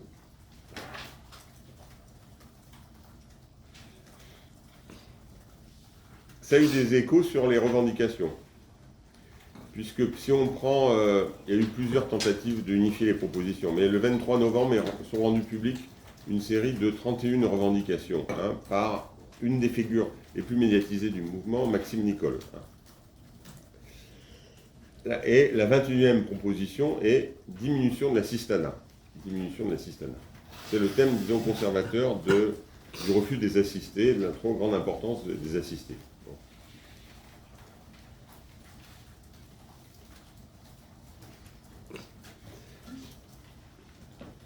La première de ces 31 revendications du 23 novembre, c'est revoir à la baisse toutes les taxes. Revoir à la baisse toutes les taxes. Donc il y a une entrée antifiscaliste forte. Hein. Elle a été moins centrale par la suite, mais elle est restée présente, hein, même si sa place a réduit. Ce qui a créé, d'ailleurs, le mouvement est beaucoup plus ambigu qu'on ne le croit par rapport au néolibéralisme économique. C'est net par deux figures initiatrices du mouvement, Priscilla Ludowski et Maxime Nicole, qui étaient les porte-parole d'un des plus gros groupes Facebook, hein, des mouvements des Gilets jaunes, le groupe La France en colère. Le 13 décembre 2018, ils ont, devant la salle du jeu de paume de Versailles, donc lieu symbolique pour la Révolution française de 1789, lancé un nouveau serment du jeu de paume.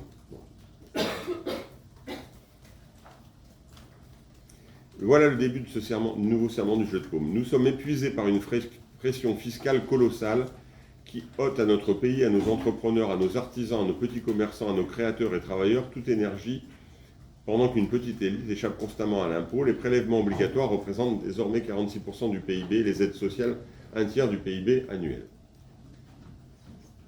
On voit bien la thématique de la pression fiscale et du caractère insoutenable des prélèvements obligatoires. Ça, c'est plutôt une thématique néolibérale. Hein. Le fait que les prélèvements obligatoires sont insoutenables, hein, et qu'il faut les diminuer.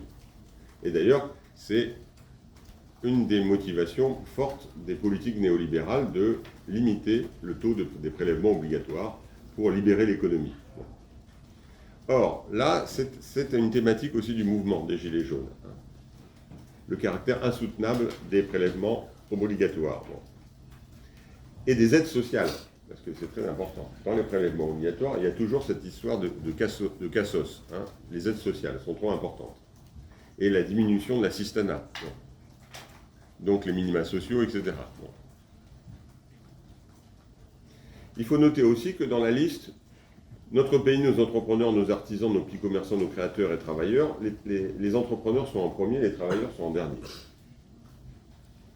Ce n'est pas un mouvement complètement sur la thématique capital-travail. Hein. Ce n'est pas l'opposition capital-travail qui joue un rôle dans le mouvement. Bon. Et à la fin du serment, nous faisons le serment de ne pas nous séparer avant d'avoir obtenu la présentation au peuple français par référendum du RIC, donc le référendum d'initiative citoyenne, du recul du privilège d'État et de la baisse des prélèvements obligatoires. On retrouve l'idée qu'il faut baisser les prélèvements obligatoires. Donc là aussi, par rapport à l'image qu'on a eue d'un mouvement anti-néolibéral, on a des thématiques typiquement néolibérales, hein, de la baisse des prélèvements obligatoires et la baisse des aides sociales.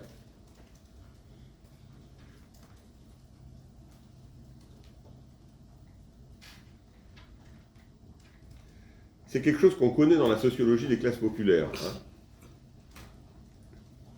C'est ce qu'on appelle la triangulation.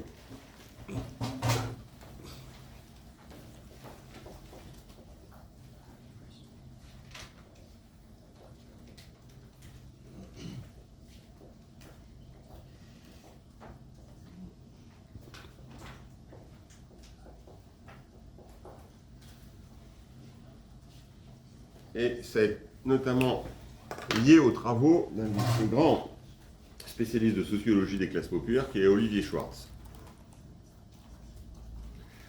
C'est une logique tendancielle depuis une série d'années qui a été observée par les sociologues des classes populaires, au sein de la conscience sociale populaire. C'est que les secteurs populaires les plus stabilisés tendent à s'opposer à deux pôles. C'est pour ça qu'il y a triangulation. Ceux d'en haut et les plus précarisés, les cassos, les assistés. Donc ça, c'est quelque chose qu'on connaît depuis longtemps dans la sociologie des classes populaires en France, cette triangulation de la conscience sociale populaire, avec ceux d'en haut, contre ceux d'en haut, mais aussi contre les assistés.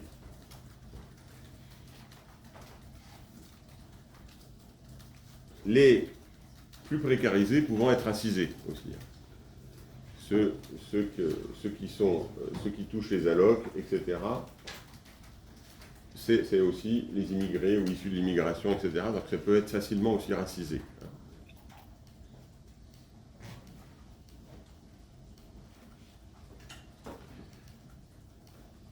Alors, autre angle, les aspects ultra-conservateurs et confusionnistes du mouvement.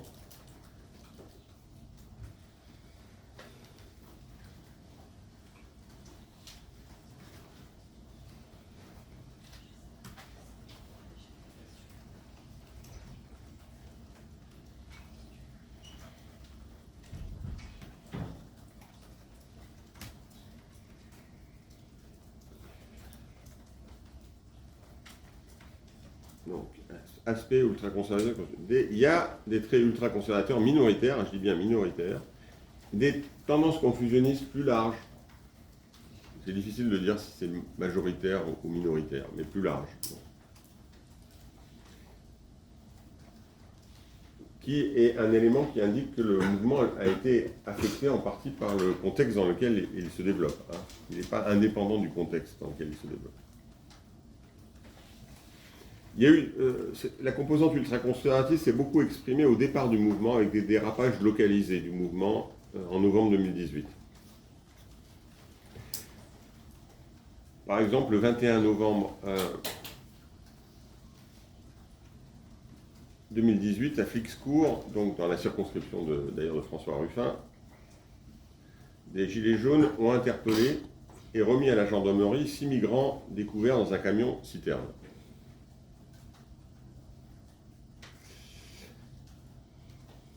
À l'époque, il y avait la vidéo intéressante, donc j'avais noté les termes qui étaient utilisés. Quelle bande d'enculés, et ça va encore être putain sur nos impôts, ils sont en France, c'est ça le bâtard. Et ça finit, on va faire avec eux un putain de barbecue géant. Bon. C'est pas complètement émancipateur comme discours. C'est dans la circonscription de François Ruffin qui a fait du mouvement des Gilets jaunes le cœur de l'émancipation aujourd'hui. Donc, la CGT des douanes, d'ailleurs, a porté plainte pour incitation à la haine raciale, parce qu'en même temps, ils allaient insulter les douaniers en disant qu'ils faisaient leur boulot à leur place, en remettant les migrants clandestins à la police. Bon.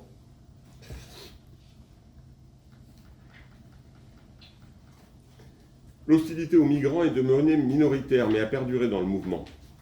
En décembre 2018, il y a la propagation au sein des Gilets jaunes via les réseaux sociaux d'informations déformées sur ce qui a été appelé le pacte de Marrakech, qui a boosté les sentiments anti-migrants. Qu'est-ce que c'est le pacte de Marrakech? C'était un document non contraignant approuvé à Marrakech le 10 décembre 2018 lors d'une conférence intergouvernementale organisée par l'ONU.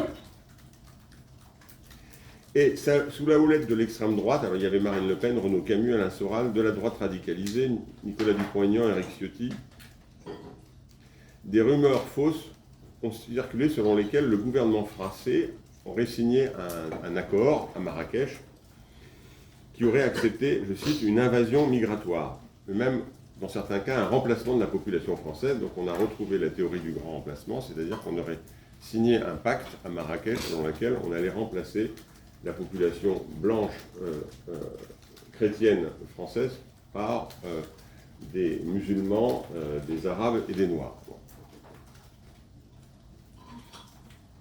Donc, au départ, ça a été boosté, cette idée du pacte de Marrakech, mais ça a été repris largement dans les Gilets jaunes, dans leurs réseaux sociaux. Il y a eu plusieurs manifestations qui se sont faites avec la banderole, notamment une à Lyon, non au pacte de Marrakech, dans les manifestations de Gilets jaunes. Alors, dans le cas du pacte de Marrakech, on a le discours de défiance à l'égard des migrants et la rhétorique conspirationniste vont être associés. Or, si les sentiments anti-migrants c'est composite dans le mouvement, le conspirationnisme est beaucoup plus large. par contre, indépendamment du rapport aux migrants. On va avoir une autre épidémie complotiste fulgurante dans les réseaux sociaux des Gilets jaunes. Le 11 décembre 2018, il y a un attentat djihadiste à Strasbourg. Pas de connexion avec les migrants, là. Mais dans l'Internet Gilets jaunes se développe l'idée que en fait, c'est un faux attentat, qui est une opération d'origine gouvernementale pour affaiblir les Gilets jaunes.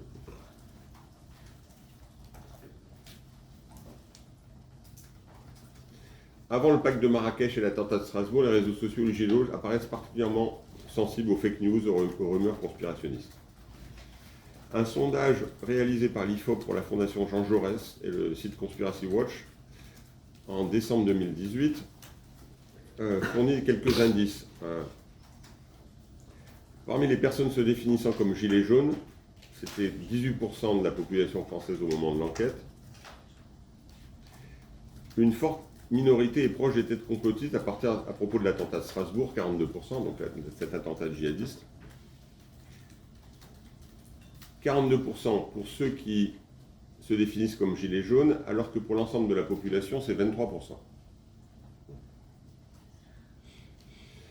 Le sondage fonctionne par plusieurs énoncés complotistes possibles classiques.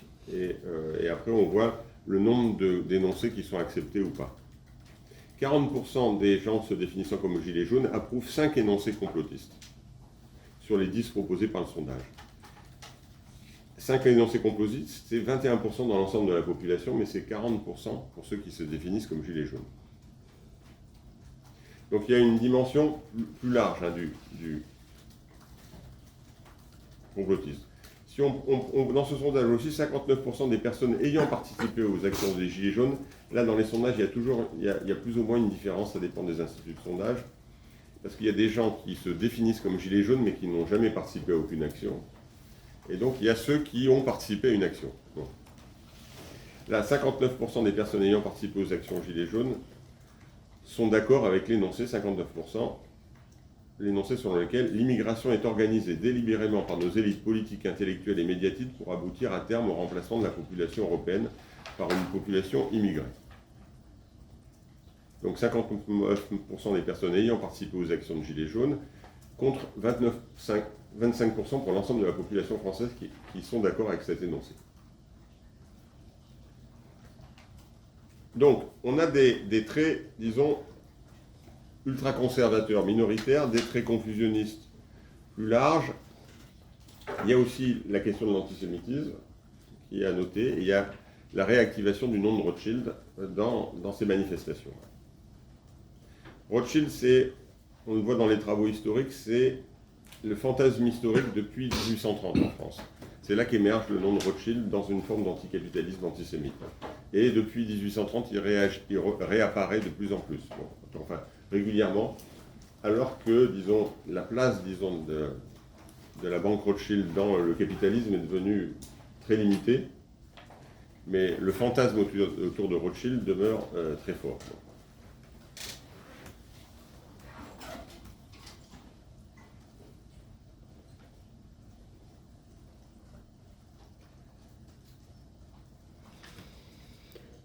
Exemple, par exemple,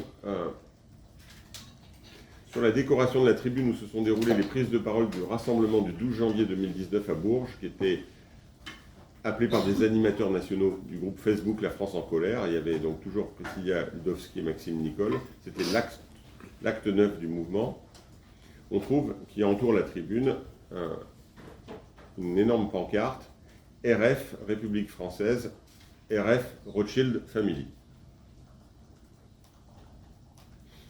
Et tout ça en lettres tricolores. Le 16 février, le philosophe Alain Finkielkraut fait l'objet d'insultes, disons antisionistes, clairement antisémites, à Paris, de la part de Gilets jaunes en marge des manifestations, ce qui va d'ailleurs aboutir à des manifestations et des rassemblements contre l'antisémitisme en France le 19 février.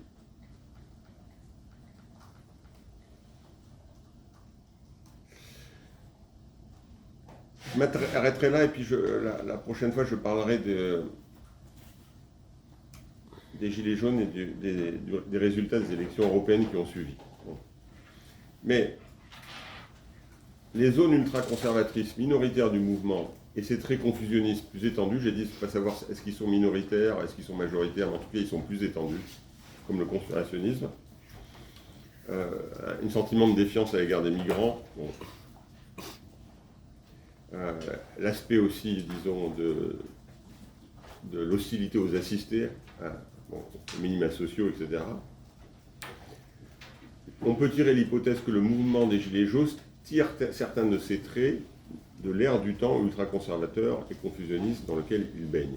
C'est-à-dire que le mouvement, les traits du mouvement ne sont pas simplement liés au mouvement lui-même, mais sont liés au contexte dans lequel il émerge, avec une série d'évidences de ce contexte. Un mouvement similaire dans les années 70 ou les années 80 aurait été peut-être assez différent, parce que le contexte était différent.